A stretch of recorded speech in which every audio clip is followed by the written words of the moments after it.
Sophie Kate Elliott was born on the 11th of June, 1985, in Ravensbourne, Dundon to Gilbert and Leslie Elliott.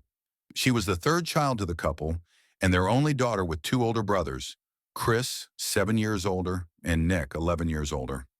Sophie's mother, Leslie, said she was a real girly girl, even from a young age. She loved to express herself through arts and dance and began ballet at just 4 years old.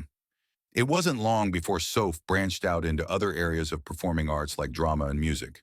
In her book, Sophie's Legacy, Leslie writes that one of her earliest memories of Sophie on stage was in a play, and that she could hardly believe what she was seeing and hearing. Her mother, Leslie, said that Sophie had all the confidence in the world and was very good. Leslie said that music, dance, singing, and drama loomed large in Sophie's life. When Sophie was 11, her oldest brother, Nick, moved to Australia. A year later, Chris moved out to go flatting. Sophie's father, Gil, traveled often for work, which meant Sophie and her mom, Leslie, were left alone together a lot of the time. This led the pair to develop a very deep bond, and Leslie described their relationship as more than just mother and daughter. They were best friends. Sophie was an incredibly diligent and capable student. She worked hard at school, and as a result, she graduated from St. Hilda's Collegiate School with the Proxim Accessit Cup, awarded to the second highest ranking student in the school. Her former principal at high school described Sophie as the quintessential St. Hilda's girl, with twinkling eyes and a drive that would see her achieve great things. When she graduated, Sophie went on to study economics at the University of Otago, which is where her path tragically crossed with that of Clayton Weatherston. In the last year of her degree, 2007, sometime around her 22nd birthday, Sophie Elliott was working late at the university one night when she was approached by one of her lecturers, 33-year-old economics supervisor Clayton Weatherston. He asked her if she would like to have dinner with him. Sophie accepted. Clayton Robert Weatherston was born on the 9th of January 1976 in Dunedin, New Zealand. He was the third child and second son to Roger and Eileen Weatherston with two siblings, Angela and Gareth. His mother described Clayton as a tense and anxious child, finding any sort of change, such as starting school or moving, very stressful. Although overall, Eileen said Clayton was an easy and happy kid. From a young age, Clayton demonstrated he was a clever child, or as one of his classmates put it, a brainy little prick. Clayton was reading at the level of a 14-year-old at age 6. But Clayton's chronic anxiety continued to impact his life into adolescence. For example, when he would travel with his rugby team, Clayton wouldn't join the rest of the team in their accommodation. Instead, his mother would join him, and they would stay in a motel together to lower his anxiety. Weatherston's obsessiveness and arrogance started to show as he approached the end of high school. He worked furiously to try to reach the high standards he had set for himself, letting extracurricular activities slide as he aimed for the best academic results. He got them, winning Ducks of the school and finishing top of his year in all but one subject. But for Clayton, it was not enough.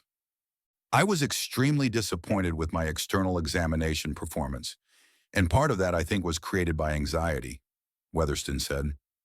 This obsessive quest for perfection in academia only intensified when Clayton started studying a Bachelor of Commerce at Otago University in 1994.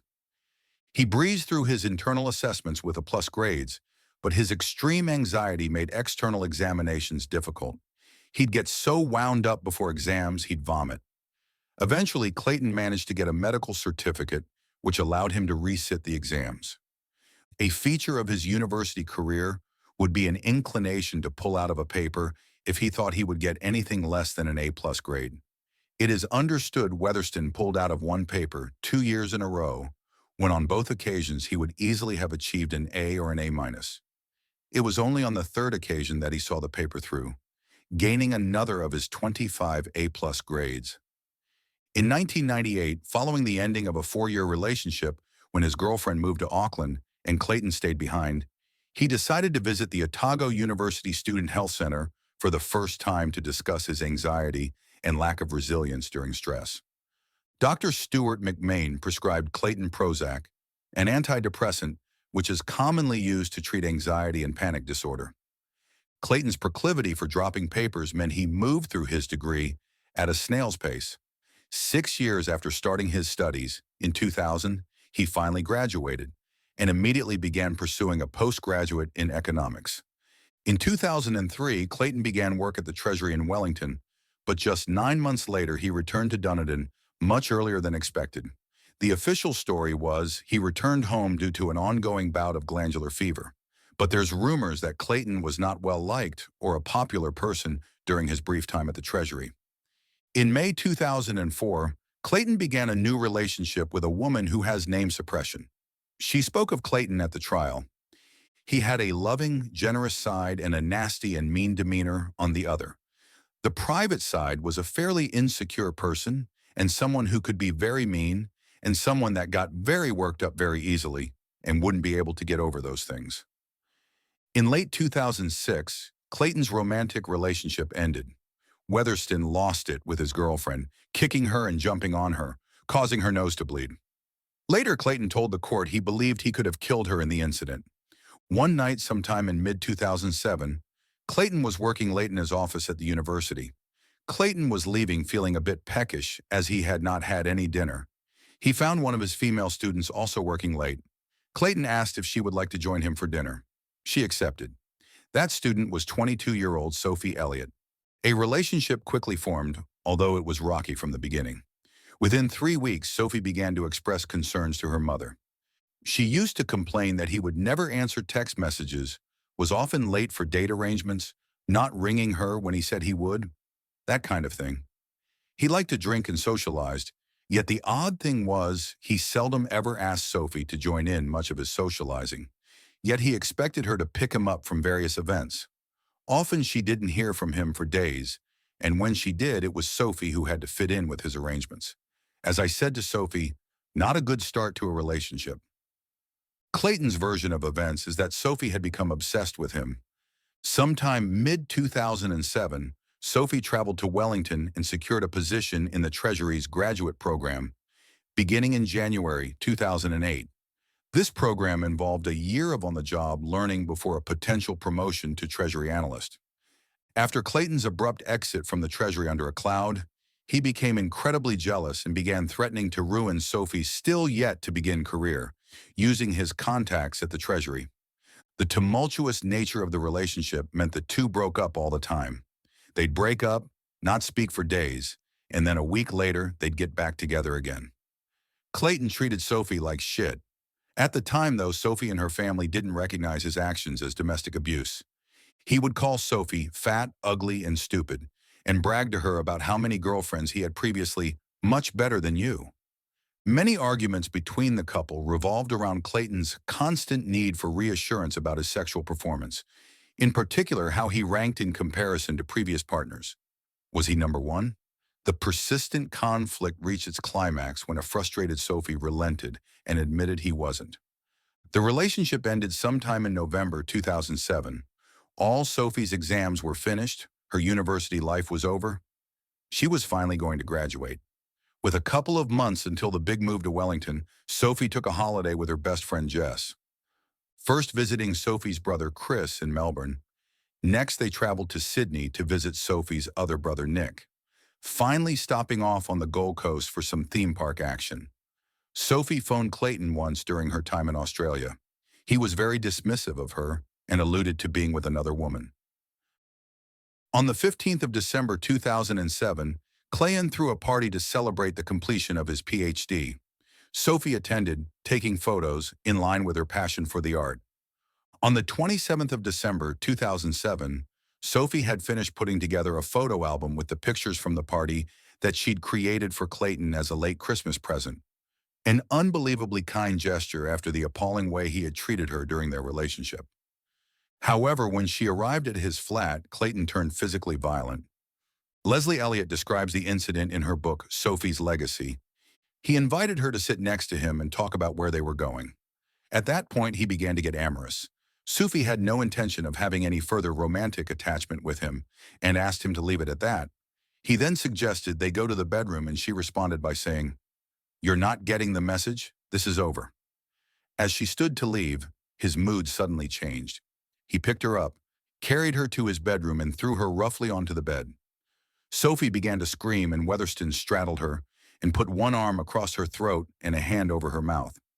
As they struggled, he began to abuse her with words like whore and slut. In the struggle, he lost his grip, and Sophie was able to get free and run to her car.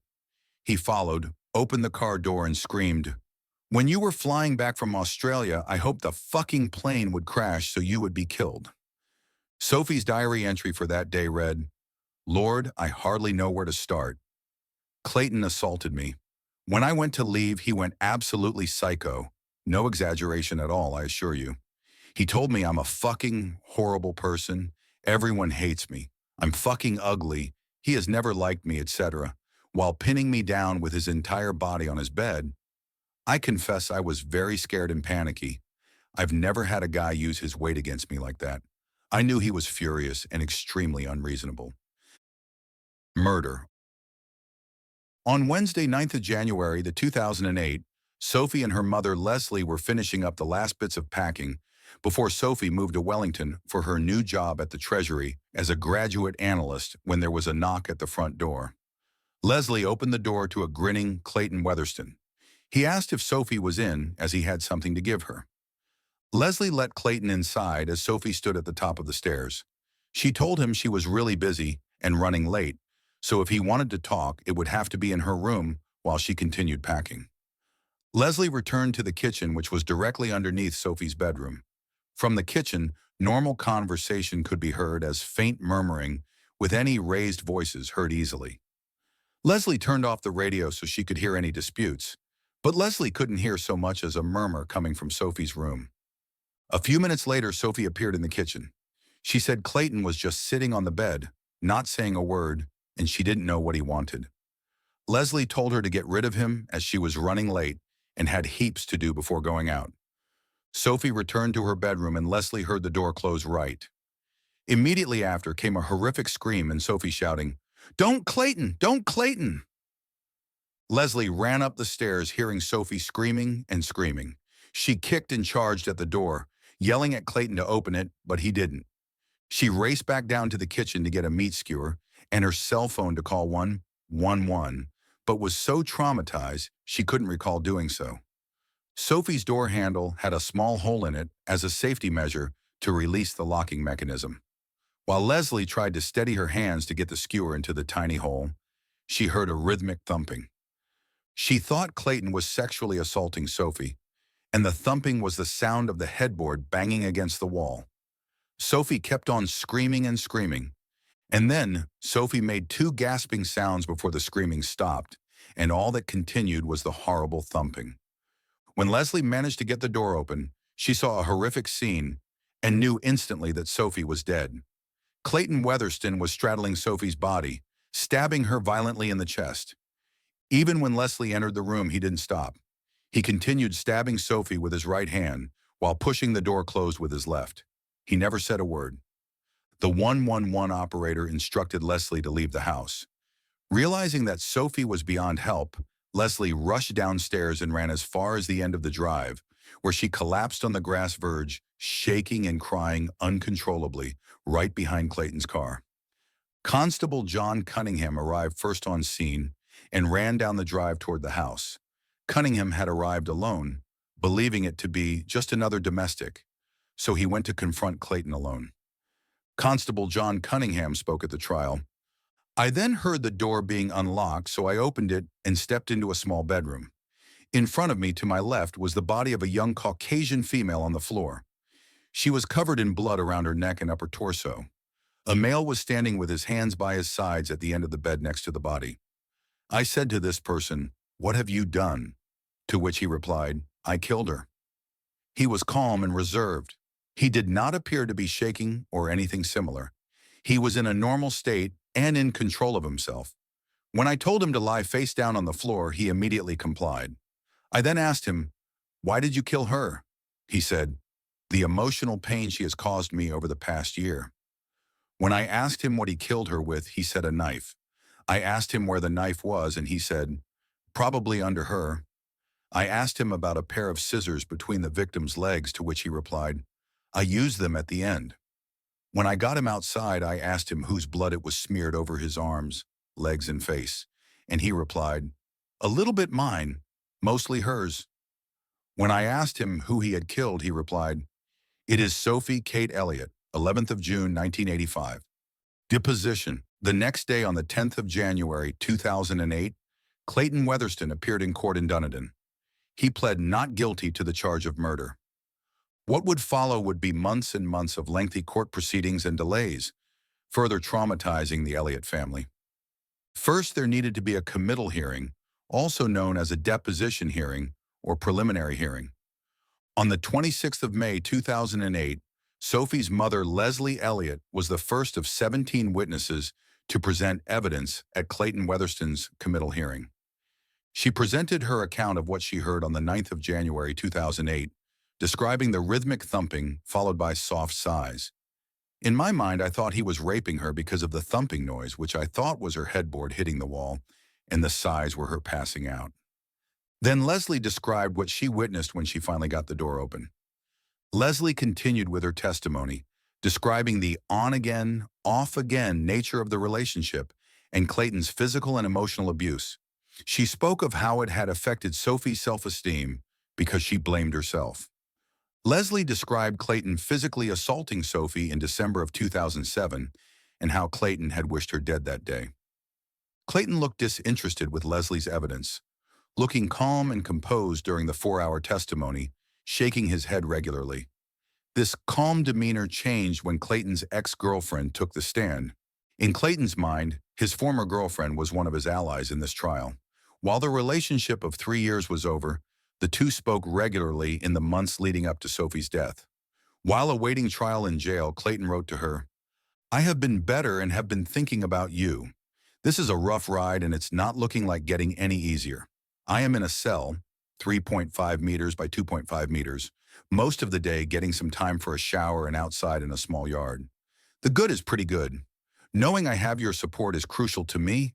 I am so sorry for not seeing how great you truly are. I will talk, Shakiri, see you and mom and dad at all soon as possible.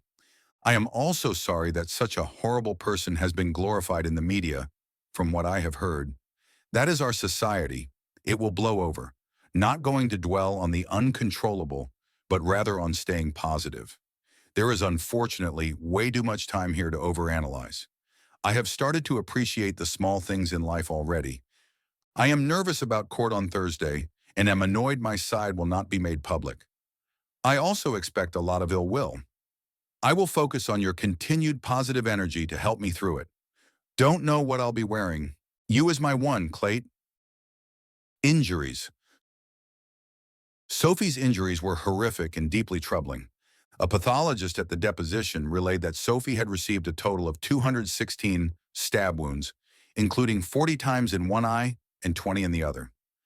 Clayton stabbed Sophie's chest so many times he nearly severed her heart in two.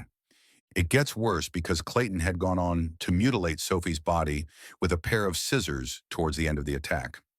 These injuries are detailed in Leslie Elliott's book, Sophie's Legacy. After she was dead in God, how we have hoped and prayed she was dead, he defiled her by cutting off her ears and nose, a nipple from her breast, and parts around her genital area. As a final indignity, he cut off some of her hair and laid it across her face. Sophie had beautiful long hair. Why he did this only he will know. The depositions concluded on the 29th of May, 2008. It was concluded that there was enough evidence to go to trial. Both the Crown and the defense retreated to prepare their cases. Trial. 531 days after the death of Sophie Elliott, Wednesday, 22nd of June, 2009, Christchurch High Court, day 1 of the trial of Clayton Weatherston for the murder of Sophie Elliott. The defense started by setting the stage for the provocation defense in their opening statement. Due to the nature of the defense, Clayton's team had to set the story, telling of a man being pushed to the limit before snapping. In New Zealand, provocation allowed a person who committed murder to have their charge reduced to manslaughter if the person who caused the death did so under provocation. Provocation basically comes down to depriving the offender of the power of self-control, thereby inducing him to commit the act of homicide. Clayton's defense counsel began painting a picture of a man at the end of his rope, a man in the crosshairs of a vindictive university, aided by one of their students, to ruin his career in life, Sophie Elliott. The first couple of weeks of the trial consisted of the Crown presenting their case. Thus, all the evidence introduced at the committal hearing was represented, this time for a jury. Leslie Elliott was forced to recall the horrific images she witnessed on the 9th of January 2009 once more. Clayton takes the stand. On the 7th of July 2009, Clayton Weatherston took the stand. Clayton embraced the spotlight, opening up easily about being an emotionally scarred child due to his extreme anxiety. Clayton explained his movements on the day of the murder. At 11:37 a.m., Clayton checked Sophie's Facebook page. Sometime later, Clayton began to head over to Sophie's Ravensbourne home, only about a 10-minute drive from the campus. His laptop bag was packed with a kitchen knife, something Clayton suggested was normal for him and something he routinely traveled with. Clayton arrived around 12:15 p.m., simply to return gifts and say goodbye before she moved to Wellington the next day.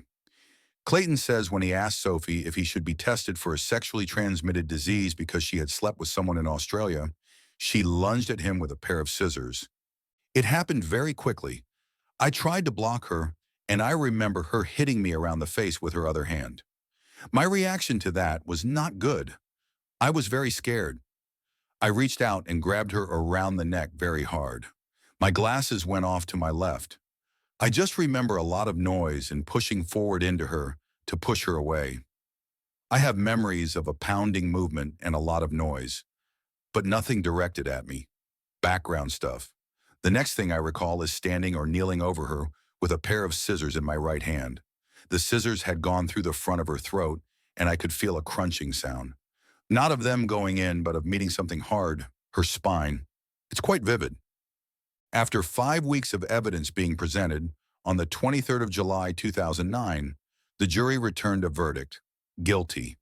And on the 15th of September 2009, Clayton Weatherston was sentenced to life in prison with a non-parole period of 18 years, meaning Clayton would not be eligible for parole until 2026. The sentence equated to 1 month for each of the 216 stab wounds. Provocation repeal. At sentencing, anger around the provocation defense and how it blames the victim was reaching breaking point with the public. Heather Hanar from the National Collective of Independent Women's Refugees said, "In this trial, we saw the defendant on the stand, and we all saw, as the jury did, that he felt justified in his actions and sought to blame his victim. Weatherston's tactics and refusal to take responsibility for his actions were not unusual, but were a classic example of the justifications used by perpetrators of violence every day. Of course, this was a particularly horrific killing.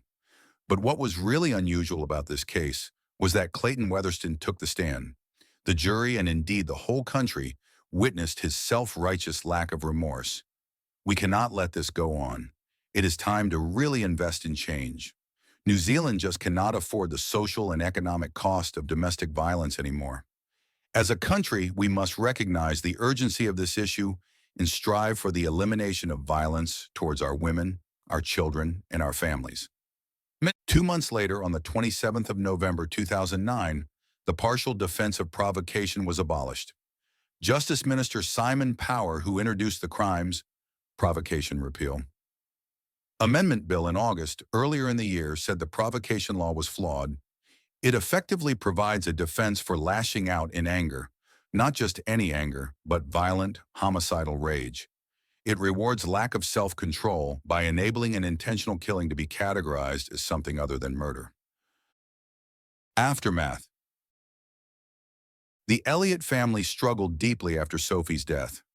Leslie and Gil felt badly let down by the justice system and held at arm's length by the Crown prosecution. They felt the system favored the rights of the defendant over that of the victim and their family, and after reading Sophie's legacy, I truly feel for what they went through. Sophie's mother tried to make sense of her murder and keep Sophie's legacy alive by founding the Sophie Elliott Foundation on the 6th of October 2010 to educate young women of signs of an abusive relationship. On the 10th of June 2011, Leslie's book, Sophie's Legacy, A Mother's Story of Her Family's Loss and Their Quest for Change, released. She presented her full account of what had happened, and believe me when I tell you that it was a harrowing read. Leslie traveled around the country for many years following Sophie's death with the Loves Me Not program, which aims to equip young people with the skills to identify early warning signs so they can avoid becoming involved in abusive relationships. However, sadly, 11 years after Sophie's murder, Leslie made the difficult decision to close the foundation and pass the program on to police to continue running. Leslie was diagnosed with Parkinson's disease, an illness that her loved ones believe was brought on or exacerbated by the stress and heartbreak of losing Sophie. The Elliots say they've never gotten over her death. The pain never goes away. They've just learned to build their lives around it.